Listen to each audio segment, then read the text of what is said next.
Halo, selamat sore rekan trader Forex. Apa kabar kalian hari ini? Semoga kalian semua sehat ya. Balik lagi ke channel saya, Private Forex Indonesia. Pada kesempatan hari ini kita akan kembali membuat analisa dan strategi, tapi nggak di Forex ya.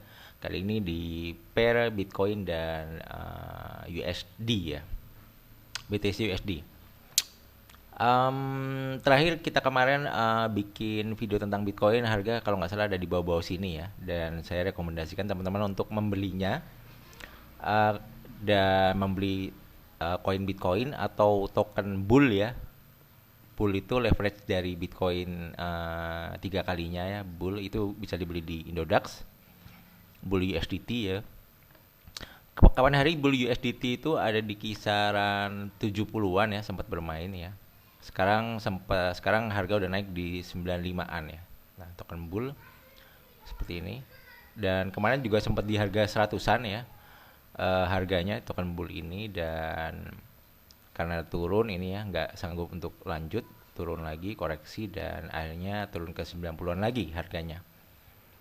Nah, pada kesempatan hari ini kita akan kembali menganalisa dan mencoba melihat di pair Bitcoin apakah harga di Bitcoin bisa naik lebih lanjut lagi atau malah ada potensi turun ya. Nah, nanti kita akan bahas kalau naik sampai mana potensi naiknya, dan kalau turun itu sampai mana kira-kira ya, teman-teman. Tapi sebelum saya mulai untuk sharingnya, saya mau informasi dulu ke teman-teman semua bahwa uh, mau informasi mengenai tentang hardware wallet ya. Hardware wallet dari perusahaan yang namanya Design, asal dari Korea Selatan, teman-teman. Websitenya di designwallet.com. Nah, itu dia mengeluarkan produk namanya Design Biometric Wallet ya. Nah, ini fungsinya untuk apa? Ini fungsinya untuk menyimpan aset kripto teman-teman semua di dalam hardware ini, teman-teman.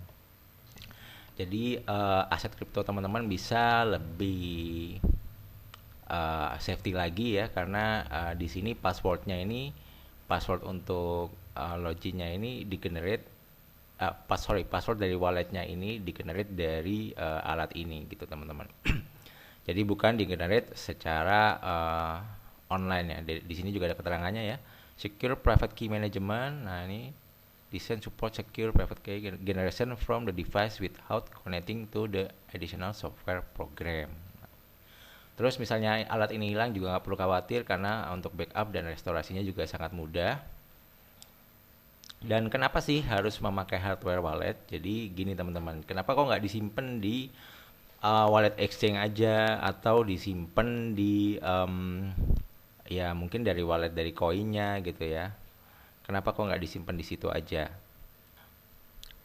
Jadi begini, teman-teman. Jadi kalau teman-teman pernah dengar berita kayak MT Gox ya, itu sebuah exchange yang dimana dihack ya sama orang. Jadi saldo nasabah yang ada di situ hilang, totalnya triliunan rupiah ya, triliunan rupiah. Jadi banyak Bitcoin yang ambiar dari situ. Dan exchange-nya juga sampai saat ini katanya belum menggantinya. Jadi ya itu, kalau disimpan di exchange ya, teman-teman, ada potensi exchange-nya itu dibobol sama hacker, karena mungkin untuk dapetin, ya mungkin entah gimana caranya dia bisa ngebobol dan dapetin uh, private key-nya kayak gitu-gitulah. Terus ada juga exchange yang nakalan, jadi ownernya itu membawa kabur uang nasabahnya. Itu juga ada di Turki, teman-teman bisa Google juga. Nah, kalau di sini bisa lebih safety, karena ini private key atau passwordnya ini kita yang nyimpen juga, dan ini dibuat dari alat ini gitu loh. Jadi nggak sampai tersebar ke internet. Jadi kira-kira mungkin logikanya kayak gitu ya. Jadi ini lebih safety gitu. Nah, teman-teman, kalau mau dapetin alat ini dan harganya berapa, ini saya jelasin juga di sini. Untuk harganya itu untuk beli satuan itu $129 itu melalui link promo yang ada di kolom deskripsi ya, teman-teman. Kalau teman-teman beli secara umum di websitenya itu harganya $159, jadi lebih mahal sekitar $30 ya, teman-teman. Nah, ini di sini, dan nanti ini untuk pengiriman bisa pakai DHL dari Korea Selatan ya, teman-teman. Kemudian kalau teman-teman beli dua sekaligus, ini malah lebih murah. Ini harganya $219 untuk pakai link promo yang ada di kolom deskripsi ini. Jadi nanti ada link yang untuk beli satu dan link untuk beli dua sekaligus. Itu harganya $318, ini diskon menjadi $219. Jadi ini hemat sekitar $100, teman-teman. Jadi hemat banget kan ya? Ya mungkin temennya sama saudaranya mau beli gitu ya, mungkin ya, atau sama siapa gitu, atau teman-teman ngumpulin teman yang lain untuk beli, jadi langsung beli dua malah lebih murah, dan ongkos kirimnya juga satu kali kan ya dari Korea Selatan tuh ya. Terus informasi selanjutnya ini adalah kalau teman-teman ada yang berminat untuk menjadi reseller dari alat ini ya, hardware wallet dari desain ini. Nah, ini juga nanti linknya saya share ya, ini linknya. Jadi teman-teman bisa baca ini di sini, menjadi reseller atau distributor partners dari desain. Keuntungannya di sini yang pasti ada best price ya, for the best wallet in the world. Nah, terus ada akses juga untuk support marketing materialsnya ya di sini ya. Nah, jika berminat, ini ada keterangannya, bisa kontak emailnya ya, email dari perusahaan tersebut. Dan di sini juga ada keterangan tentang about us ya, apa itu hardware wallet. Nah, ini ada keterangannya, hardware security, bla bla bla, conclusion. Nah, ini. Dan di hardware wallet ini kita ya jelas bisa menyimpan berbagai macam kripto ya, mulai dari Bitcoin, Ethereum, BNB, dan semua koin-koin yang bagus jelas bisa disimpan di sini, teman-teman. Dan oh iya, kalau misalnya teman-teman penasaran dengan unboxing alat ini nanti teman-teman bisa cek juga di link deskripsi, saya sertakan juga untuk video unboxingnya ya, teman-teman. Jadi biar teman-teman bisa lihat secara langsung seperti apa sih alat ini gitu ya. Oke teman-teman, mungkin segitu dulu aja untuk informasi mengenai hardware wallet dari desain ya, Korea Selatan. Kita lanjut lagi ke charts Bitcoin. Oke teman-teman, sekarang kita lihat charts Bitcoin kita ya. Kalau saya melihat di chart ini ya, Bitcoin ini sebetulnya gelombangnya sudah mulai beranjak naik ya di time frame 4, teman-teman. Ini kita bisa lihat dari low terakhir di sini. Ini low terakhir, kemudian dia bergerak naik, membuat high di sini. Akhirnya dia drop, membuat low di sini, tapi dia nggak lebih rendah daripada low yang sini ya. Jadi ini low-nya semakin tinggi, kemudian dia bergerak naik lagi ke sini dan membuat high yang lebih tinggi daripada high sebelumnya ya. Artinya sini sudah mulai pola gelombang naik ya.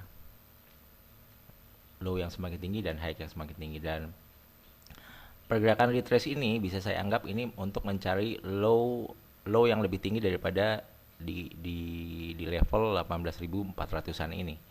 Kira-kira di mana? Nah, kalau saya lihat sementara ini low-nya sepertinya udah di sini ya. Sementara karena apa? Karena kita nggak tahu nanti apakah dia bisa break low lagi atau enggak.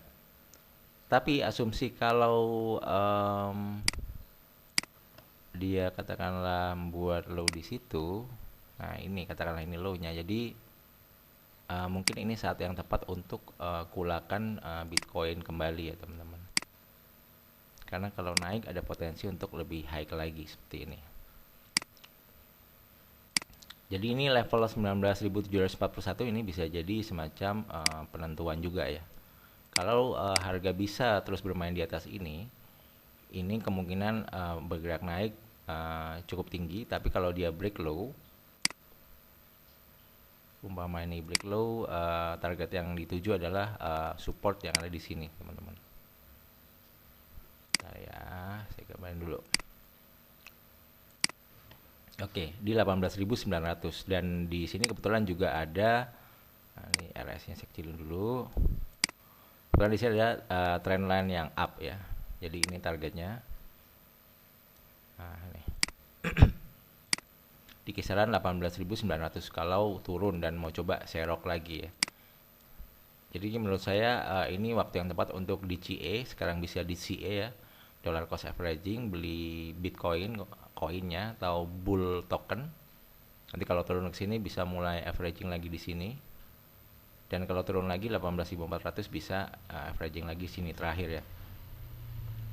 Karena ini asumsi kalau misalnya trennya masih mau berlanjut naik, nggak boleh sampai break di bawah 18.400. Kalau ini sampai break berarti sementara tren naiknya false atau fail atau gagal ya. Seperti itu. Oke, saya delete dulu biar nggak terlalu rame. Oke ya, jelas ya. Nah, terus kemudian kalau ini naik, ini targetnya sampai mana teman-teman? Ini targetnya terdekat sampai di sini ya.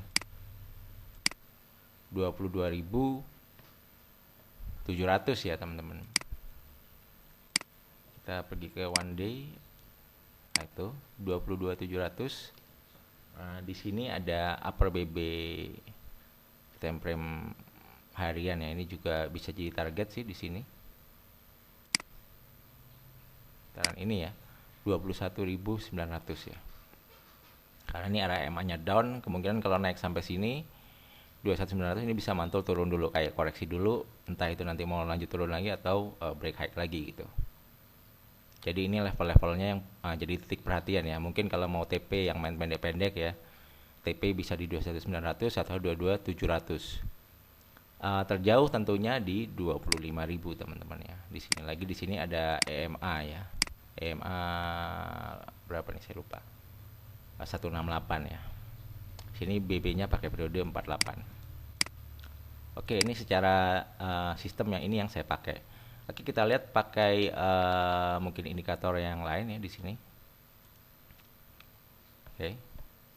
Nah, ini kalau di time frame H1 kita pakai EMA di sini. Ini arahnya masih naik karena dia belum cross down ya, belum seperti ini, teman-teman. Belum cross down kayak gini. Ini kalau kayak gini arahnya udah mulai turun, ini belum. Jadi ini bisa aja dia mantul naik lagi seperti ini. Ini EMA 200 150 25 ya. Nah, kalau di time frame H4 harga ini udah mulai mencoba bermain di atas EMA 200. Kalau dia bisa bertahan di atas EMA 200 ini, naik seperti ini, nanti ini EMA yang di bawahnya ini bakalan cross. Jadi kayak shift untuk mencoba uptrend ya, seperti yang kayak gini ya ini. Dari turun mencoba naik seperti ini, nanti bisa seperti ini. Nah, ini menjadi uptrend. Nah, ini masih berperang lah buyer sama seller di sini. Entah itu nanti bakalan menjadi up seperti ini atau menjadi down seperti ini. Kalau di time frame daily tentu arah trennya masih cenderung turun. Dan untuk batas-batas resistnya ya ada di EMA ini ya. Oh, ini 26.000 ya, masih jauh.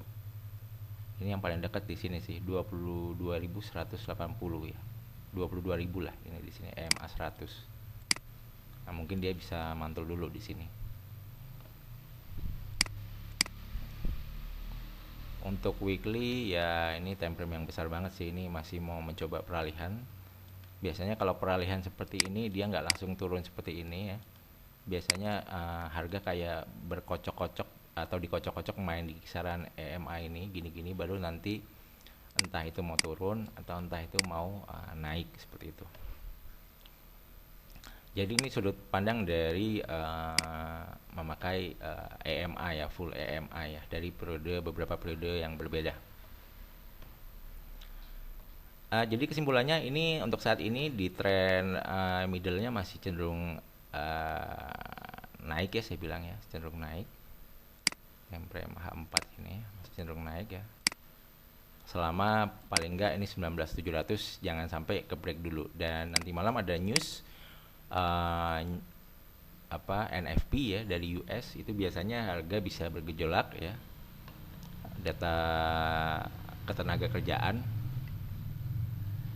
kita lihat aja jam 7:30 malam ya. Mungkin nanti penentuan juga apakah dia bisa break ini apa enggak. Sementara ini kan level resist di sini kan ketahan ya. Jadi memang dia sudah break tapi belum break out ya. Jadi karena cuma buntut-buntut aja. Jadi ini butuh harga bisa satu body candle penuh bisa ada di atas ini ya. Time frame paling enggak 4 jam. Selama ini belum ada kan ya. Oke teman-teman, mungkin segitu dulu aja ya untuk sharing analisanya. Ini semoga membantu buat teman-teman yang trading di Bitcoin versus USDT ya. Saya hanya bahas secara full teknikal ya, nggak ke fundamental. Jadi saran saya sih tetap di CA aja ya, karena penurunan Bitcoin lagi-lagi menurut saya ini udah banyak ya, dan ini masuk zona akumulasi di time frame besar. Saya kecilin dulu ya. Nah gini, waduh, waduh, nah ini dari 68.000 sekarang udah di kisaran 18.000, kan ini udah turun 70 sampai 80% ya. Ini udah murah dan sepertinya di sini fase akumulasi teman-teman. Kalau di sini benar-benar fase akumulasi, paling enggak ini kalau break naik ini bisa sampai 32.000 minimal. Paling enggak 32.000 ya, baru nanti dia drop lagi. Sama kayak gini ini kan fase akumulasi ya, di sini lama memang. Di sini akhirnya kayak mau turun tapi akhirnya digocek ya, malah naik ya, malah akhirnya ya gitu, berharap harga lebih murah lagi, ternyata udah paling murah. Nah jangan sampai ini juga kayak gitu, kita berharap harga lebih murah lagi, entah itu di 16.000 atau 10.000 atau 15.000, ternyata 17.500 dolaran ini udah harga paling murah ya teman-teman. Jadi itu sih menurut pendapat saya ya. Dan yang terakhir ya teman-teman juga jangan lupa untuk Dior ya, do your own research juga. Saya cuma ngasih analisa, belum tentu benar. Silakan bandingkan juga dengan analisa teman-teman sendiri. Mungkin segitu dulu aja videonya, semoga membantu dan semoga profit juga teman-teman. Yang terakhir jangan lupa untuk like, comment, dan subscribe. Sampai jumpa di video yang lain. See you, bye guys, thank you.